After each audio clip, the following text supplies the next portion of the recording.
Hello everyone. Let me just set up so I can see Facebook.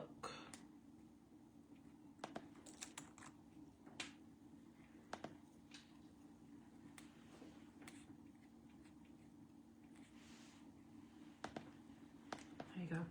Hello everyone. So today we are going to be talking about endometriosis and adenomyosis. We're going to be unpacking what they are, what's actually going on in the body when you have these conditions.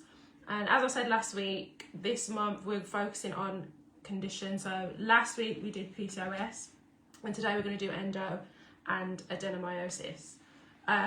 So I just want to start the live by saying that if you've ever been told that your period pain is just a bad period, and this live's going to be particularly personal for me because I am someone that is currently going through the process of being diagnosed with endometriosis. But if you've ever been told that your pain is normal, it's just, you know, a bad period, you might have been dismissed by healthcare professionals, gaslit, all of that makes you feel like you're being over the top dramatic, this live is for you, okay? I just want to start by saying that endometriosis, adenomyosis, these are not rare conditions. These are not conditions to be thought of lightly. And we're going to get into why that is. These are systemic conditions, okay? So if you are someone that is going through what I've just said, just know that you're not being over the top, you're not dramatic, and your pain matters, okay? So let's start with endometriosis. So what is endometriosis? What actually is it? So the definition is a condition where tissue, similar to the tissue that grows in your uterine lining, so it's the tissue that grows first half of your period and what actually gets excreted out your body during your period. So that tissue is supposed to grow on your uterus lining only. So what happens with endometriosis is that tissue grows outside of the uterus, okay? So this is why I say it's a systemic condition. It's a systemic inflammatory disease, not just reproductive, which is it's often referred to. And when I say systemic, I mean that it affects the whole of you. And where is endo commonly found? So the most common places, pelvic area, which is the most obvious one, because a lot of women with endometriosis have really painful cramping in the abdominal area. It can grow in your ovaries, it can grow in your bowels, your bladder as well. That's why a lot of women with endometriosis have uterine pain, have pain when they're pooping, and in rare cases it actually can grow in the lungs as well. So this is why I say it's not just a reproductive condition, it's systemic, it affects the whole body. So with endometriosis, it's often a delayed condition just because of how it's diagnosed. So the only actual way to have a confirmed diagnosis of endometriosis is when you have a laparoscopy. That's the only way. So they have to cut you open and see for themselves that it's there. But there are other tools that they use in the medical profession, tools that I've actually gone through. So the transvaginal ultrasound, which is I've had, so that's when they use like a water stick camera, put it up your vagina and kind of see what's going on there. Pelvic examinations where you might be touched. MRI, also MRI scans, also one of the scans that I've had as well.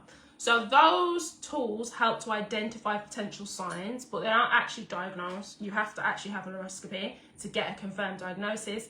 And if you're not going private, if you're in the UK, as you know, that NHS waiting list is long. So this is why it could take 7 to 10 years for an actual diagnosis of endometriosis, which is ridiculously too long in my opinion. Because that's kind of like the overview and what it is and why diagnosis takes so long. Also, I still want to point out as well, the reason why diagnosis takes so long is because of what I said earlier about the gaslight, the medical gaslighting that goes on, the dismissal.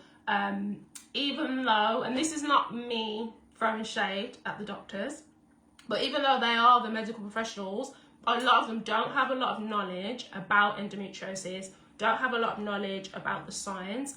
So this is why it's super important to engage in workshop sessions like this, so you really understand what's going on. You can really like advocate for yourself. Okay, so let's talk a little bit about the stages and the subtypes of endometriosis, because there are different stages and there are different subtypes. So endo is classified into 4 stages. So it's stages 1 to 4, and they range from mild to severe. So stage 1 being kind of the mild stage, and stage 4 being the most severe.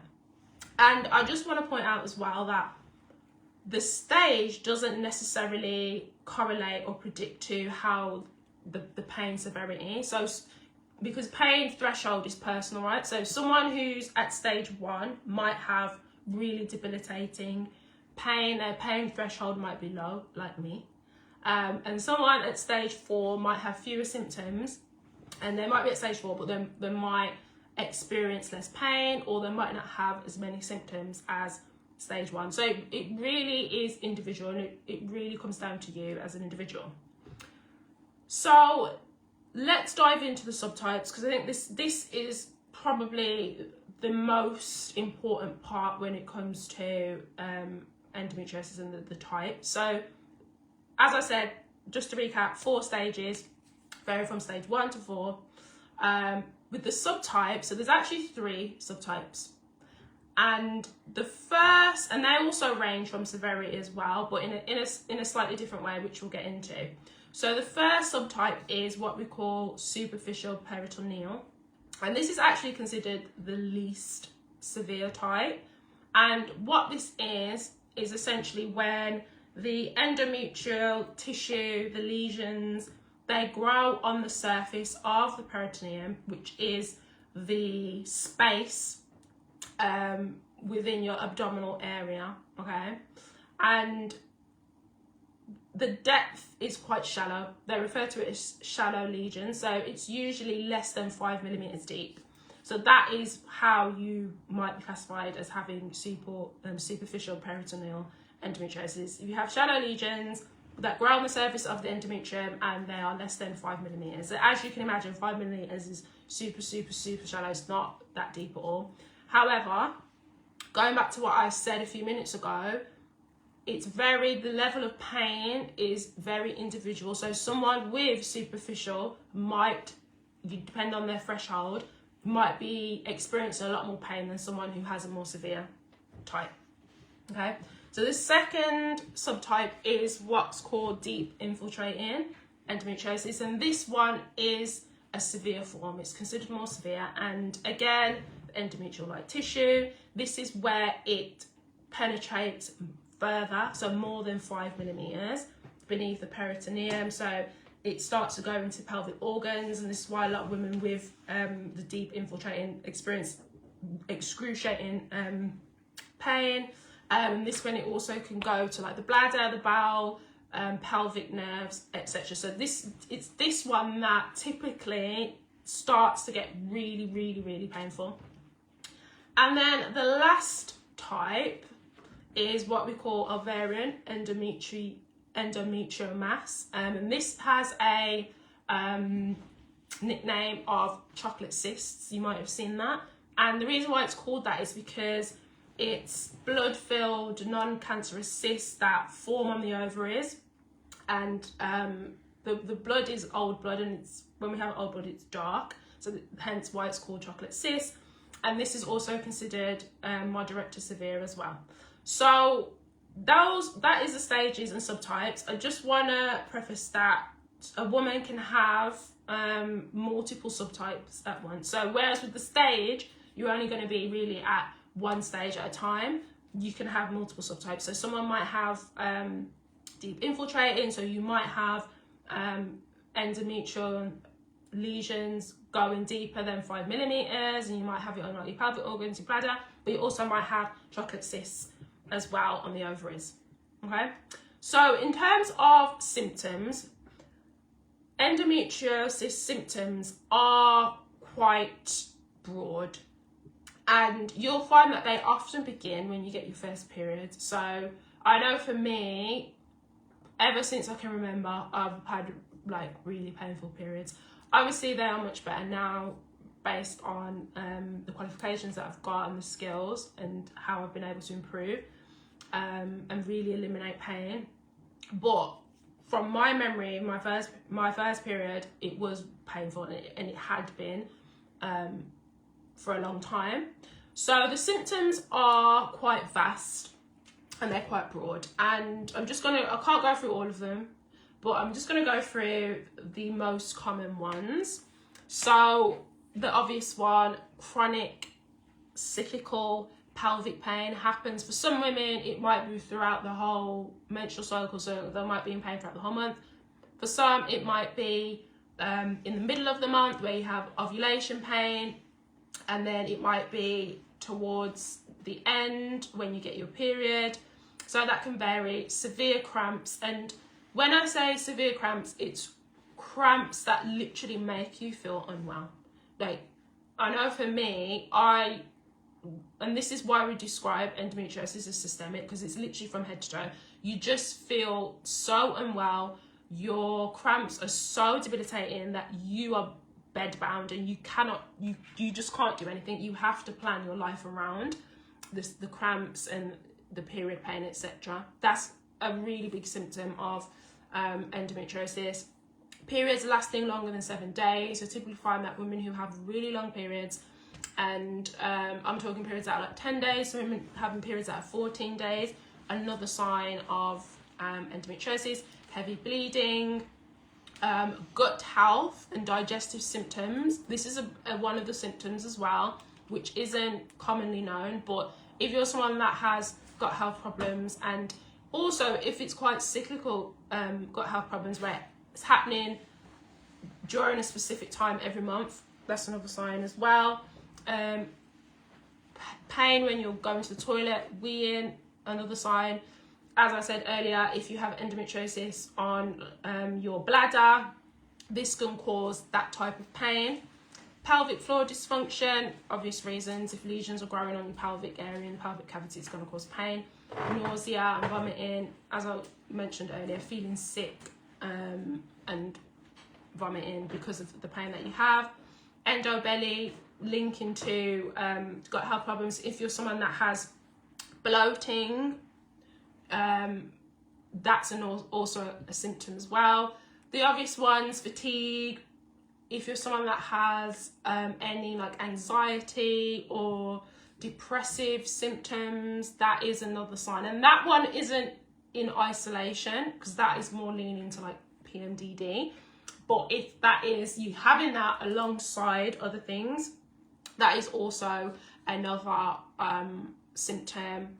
Pain during intercourse, and this is a not commonly known one. So if you're someone that's having pain during sex, during intercourse, that is a big sign of endometriosis as well.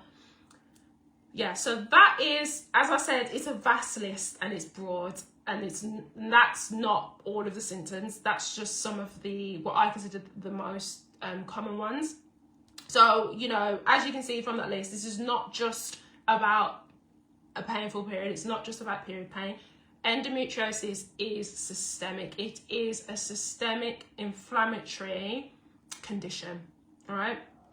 And this is also one of the reasons why it's important to really understand what factors are involved with endometriosis. And when we understand that, then we can, you know, figure out ways and look at ways of reducing the impact that the symptoms have. Like, you'll never be able to cure endometriosis or adenomyosis through diet and lifestyle changes. The only way to really do that is through having the laparoscopy and having the excision surgery. You know, but that's one part of it. But surgery alone isn't the full picture, okay? As I said, that is part of it. But, you know, nutrition, which we'll get into, gut health, all these other stuff, immune support, is really going to help reduce the symptom severity improve recovery should you have the excision surgery, and it's really going to help improve your long-term quality of life. Okay, so let's talk about some of the causes of endometriosis and adenomyosis, even though we haven't really spoke about adenomyosis yet. We'll get into that, but let's talk about some of the causes. So we don't actually know what causes endometriosis and adenomyosis. It's not fully understood, but we do know something. So we know that there is contributing factors to this, right? So I'm just going to go through some of the main contributing factors. So the first one, we know it's linked to immune system dysfunction, and the reason why it's linked to immune system dysfunction is, if we go back to the definition of endometriosis, it's when endometrial-like tissue grows in an area outside of the uterine lining. Therefore, it's growing in an area where it shouldn't. And what happens is, the body knows this. Okay, the body knows that there's tissue growing in an area that it shouldn't. When this happens, your immune system kicks off, right? Kicks off. And this is why we say it's a systemic condition, a chronic inflammatory, because one of the immune system responses to immune system is inflammation, right? So the immune system is trying to clear the endometrial tissue, but it can't clear it. And this is where the dysfunction comes in. And then this brings me on to my second factor, chronic inflammation. And it's kind of a vicious cycle with inflammation, endometriosis, because the inflammation fuels endometriosis symptoms, but then the immune system's response or kind of defense is inflammation. So you see, it's kind of like a vicious cycle.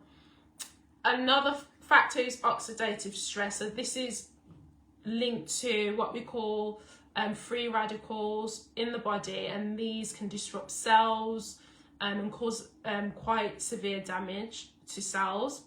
We know that genetics are a component of this. If you're someone that has endometriosis in the family, you are more likely to develop that condition. But just want to preface that by saying your genes are not destiny, and you know, with lifestyle support and those nutrition, etc., that can be managed.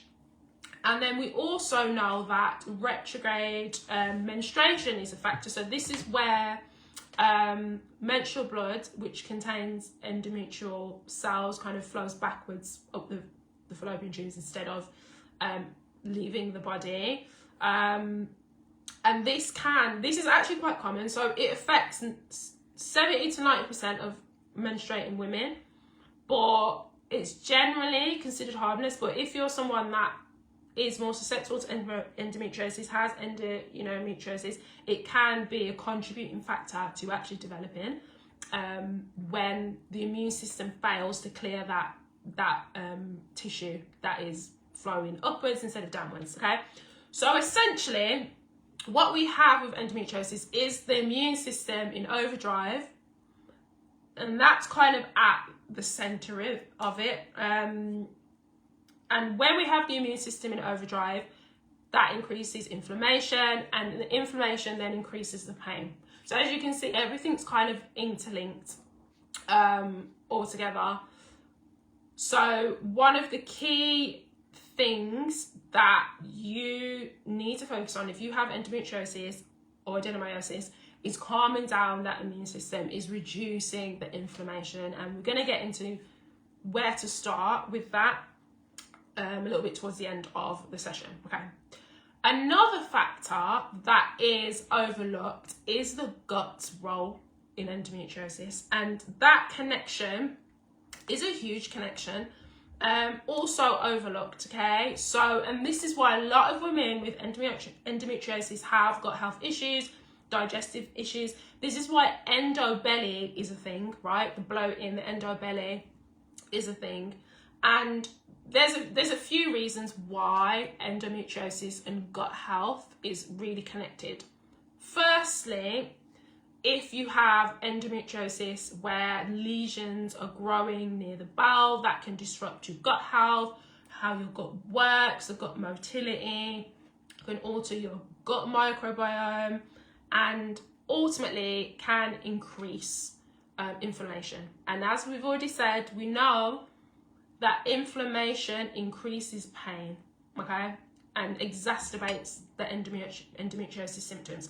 And this is why a lot of women, you'll find, are diagnosed with like a gut health condition, whether it be IBS, you know, years before they actually have an endometriosis diagnosis, when the gut symptoms are actually secondary and are a result of having a symptom of having endometriosis. Also, it's important to remember that 70% of the immune system lives in the gut, okay? That is the majority of the immune system. And remember what I said about the link between the immune system and inflammation. So if you have poor gut health, you are going to cause immune dysfunction even more, and that is going to drive inflammation even more, which is going to increase your pain, which is going to increase your endometriosis symptoms, all right?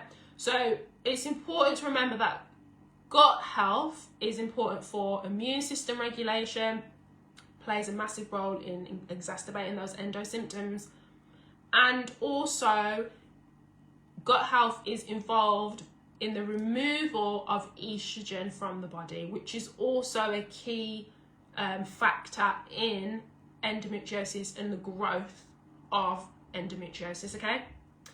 So although healing the gut doesn't necessarily cure endo, because you can't cure it, it can really help to dramatically reduce your symptoms, okay? So that is endometriosis. I hope that was helpful. If you have any comments or any questions, you can drop that in the chat about endometriosis. We're going to talk a little bit about adenomyosis now. I realise we don't have that much time left, but they are quite similar, but they are not the same thing, and this is why I wanted to do them together in this session, because often I don't think people really understand the difference, and this is another condition that is also often misdiagnosed. So what is adenomyosis? So let's just recap for a second about endometriosis. So endometriosis is where the lesions, the endometrial tissue, grows outside of the uterus. So it's grown in other areas, so the ovaries, fallopian tube, bladder, bowel, etc. Adenomyosis is where the tissue, the endometrial tissue, the tissue similar to the tissue that grows in your uterine lining, grows inside the uterus in the muscle, okay? And this then causes the uterus to become thickened and enlarged. And as you can imagine, if you have these lesions growing in the muscle of your uterus, it's going to be extremely painful. It's going to be excruciating, right? So similar, but not the same thing. Endometrial tissue growing in places it shouldn't, but with endometriosis, it's outside the uterus. With adenomyosis, it's in the uterus muscle, okay? And they share similar symptoms. So some of the common symptoms of adenomyosis are extremely heavy bleeding. You might have severe contraction, like period pain, where you can literally feel your insides like going like this. This is the best way I can describe it. Where you can feel every contraction, which also links to another symptom of chronic pelvic pain. You might have pain during intercourse as well, similar to endometriosis, bloating, that similar to the endobelly, spotting. You might have clots and some abnormal bleeding with adenomyosis, and adenomyosis is also linked to possible infertility as one of the symptoms, but that's not conclusive, right? Similar to endometriosis, it can take years for you to even be considered that you might have it. And previously, it's only ever been diagnosed after you've had a hysterectomy. I know, right? Extreme. Now, there's a lot more advancements, and it can be identified through transvaginal ultrasound and MRI, with the 3D ultrasound being especially effective in diagnosing this, okay? So, yeah, hysterectomy was the diagnosis after, which is simply just not good enough, to be honest, because how many women are actually having hysterectomy, and why does it have to be a hysterectomy to be diagnosed? And this also made me think of another point, which is quite common. Don't know how common it is now, but I know it was more common a few years ago, where a lot of women who had endometriosis were dealing with symptoms of endometriosis, were being told by their healthcare professionals that the only way to cure or get rid of endometriosis is to have a hysterectomy. And I'm no doctor, however, I just want to make a real point here that is simply incorrect. Firstly, because endometriosis doesn't grow in the womb, it doesn't grow in the uterus. So removing the uterus doesn't make sense, because the endometriosis is in other areas of the body, all right? So if you are someone that has been told by their healthcare professional that they should have a hysterectomy, do not do it, okay? That is incorrect. Do not do it. All right, I just wanted to say that. So, jumping back to adenomyosis now. So, similar to endometriosis, we don't really know what's the real cause, but there are a number of risk factors that are involved. So, it's often diagnosed later on. So, women in their 30s and 40s, more so than younger women. And there has been a link to pregnancy and surgeries like C-section, where they've seen quite a correlation between women who have had C-section and the development of adenomyosis. Obviously, similar to endometriosis as well, is likely driven by immune system dysfunction and estrogen signaling, etc. So they are pretty similar in that respect, where we don't really know why, but we know it's a link to a number of factors. And, you know, I think more so than endometriosis, adenomyosis is very much closely linked to estrogen. We know that the adenomyosis tissue has more estrogen receptors on it, which increases inflammation, etc. And this is why, you know, the lifestyle, the gut health, the nutrition, you know, all that kind of activity matters so much, because this is going to help systemically, and as we know, these are systemic conditions. Okay, we have gone over, but I've just got a few more points to make.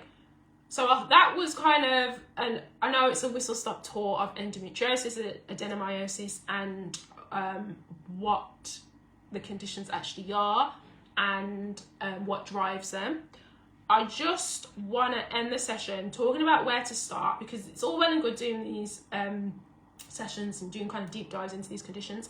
But now let's talk about what can you do, where to start. Firstly, if you're someone that hasn't been diagnosed, or you think you might have endometriosis or adenomyosis based on what we've spoken about today, please book a call, book an appointment with your doctor, and go and speak to your doctor and get the ball rolling on that. 100% definitely do that. In the meantime, some of the key focuses, where to start. Firstly, making sure that you are reducing inflammation. An anti-inflammatory diet is going to be key here. is going to be key. So when I talk about reducing inflammation, I mean reducing the artificial sugar. Sorry, you gotta reduce it. Ideally, cut it out completely in certain times in your cycle, but you've got to reduce the artificial sugar. Sorry, the cakes, the sweets, the chocolates, all the nice things we like. Sis, it's gotta go. I'm so sorry. This is the biggest driver of inflammation in your body, okay? If you can't cut it out throughout the whole month, please, the first few days of your cycle, cut it out, and towards the end, just before you come on your period, okay? Gluten is another one. If you're someone that, like me, I have a sensitivity to gluten. Very inflammatory for everyone, especially if you do have a sensitivity to it. Gluten, there's been studies that have said that doesn't matter your level of sensitivity to gluten, it pierces little holes in your gut. It's inflammatory, so limit it if you can. Dairy is another one. Not everyone can tolerate it, like me. Very inflammatory. Reduce that as well if you can. Alcohol, I don't need to say anything more about that. Very inflammatory. Seed oil, so your sunflower oil, safflower oil, canola oil, rapeseed oil. I hope by now, if you've been watching me, that you're not using them. If you are, please stop, as if tonight, and get yourself some coconut oil, some avocado oil, and some olive oil. And simple refined carbs. So these are all the white carbs. So the white bread, the white rice, the white pasta. Very, very inflammatory food. So reduce when you can, and opt for complex carbs. You know, your sweet potatoes, your whole grains, black rice, wild rice, brown rice. Fatty fish, also really great. Anti-inflammatory, omega-3, salmon, tuna, mackerel, nuts and seeds, leafy greens, okay? So anti-inflammatory diet, start there. Make sure you're getting a balanced diet, healthy fats in your avocados, I said your nuts and seeds, and obviously gut health.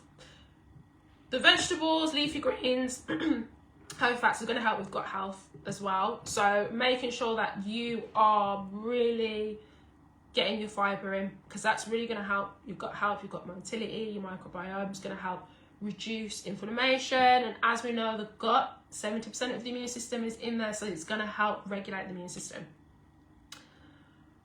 And then lastly, stress resilience. I know, everyone's, oh, you need to manage your stress, Unfortunately, we do. And stress can really send the immune system into overdrive, and it increases inflammation. So if you've watched some of my previous videos where I've spoken about stress resilience and certain things to calm down the nervous system, which will then help calm down the immune system. So walking is a great, stretching, those kind of exercises are really, really, really good for that. Okay, so I know we've gone over a bit, but I wanted to get all these things in for you. I hope you have found today's session useful. If you're watching this live, drop a comment. If you are watching the replay, you still drop a comment as well. I'll get back to you. But yeah, thank you for tuning in, and I will see you next week. So next week we are going to be talking about, what are we going to be talking about?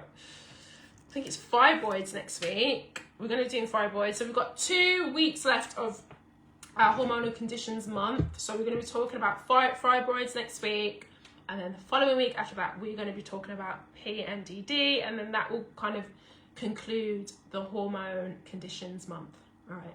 Well, have a good evening, or wherever you are, good afternoon. And I will see you next week. Bye.